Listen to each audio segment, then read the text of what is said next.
notion that somehow China is, special or different from every other country, except in the obvious sense that every country has some unique characteristics. In terms of Chinese history, I think perhaps a lot of people in the West don't realize that you only have to go back to about 1800 to find that China was the largest economy in the world, and its per capita income was not significantly different from Western Europe. So China was a major economic power. China was a developed country. If you go back further to about 1400, China had a major navy. It was exploring as far as Africa. So China was a global power throughout much of history. And then starting sometime around 1800, we can argue about the exact date, China went into a period of decline, largely, I think, because it cut itself off from the rest of the world. So it stopped having those benefits of exchange with other countries, which are important for technological advance and prosperity.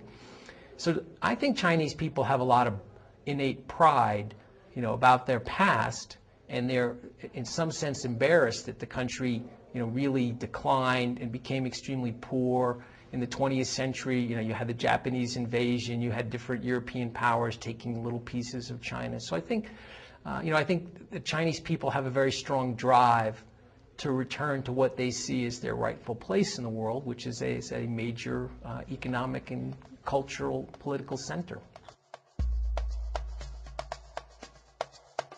I think Mao was a fairly effective political leader during a period where China was trying to unify the country, fight the Japanese and expel the European colonial powers.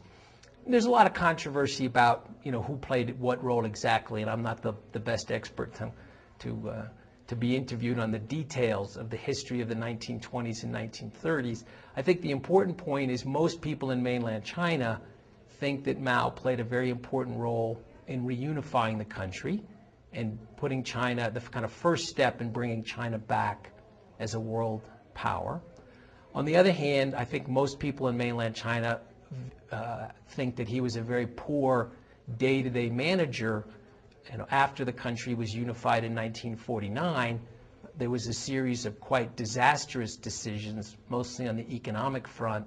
The Great Leap Forward generated a huge famine in which tens of millions of people died. The Cultural Revolution was a disaster for most Chinese people. So I think it's fair to say that by the early 1970s, China certainly was extremely poor. We know it was poorer than sub-Saharan Africa, and I think there was a lot of resentment on the part of ordinary people about the condition into which the country had fallen. So there was a lot of popular support for some kind of change of direction, and Deng Xiaoping, I think, was very effective in channeling that energy, and quite quickly bringing about almost a 180-degree change in economic policy. So, China's a really interesting laboratory in the sense that, the same people and the same culture went down a disastrous road in the 60s and 70s and just got poorer and poorer, and people starved to death. And then, with a few key changes in economic policy, the same people, same geography, all of a sudden they start growing at close to 10% per year. So it's a very powerful example of what you can do with economic policy. But again, remembering that the underlying institutions are quite important. I think China had a long history of effective government. It had pretty substantial history of private property rights. If you go back far enough, it had a long history as a trading power. So I think those things reside in people's memories.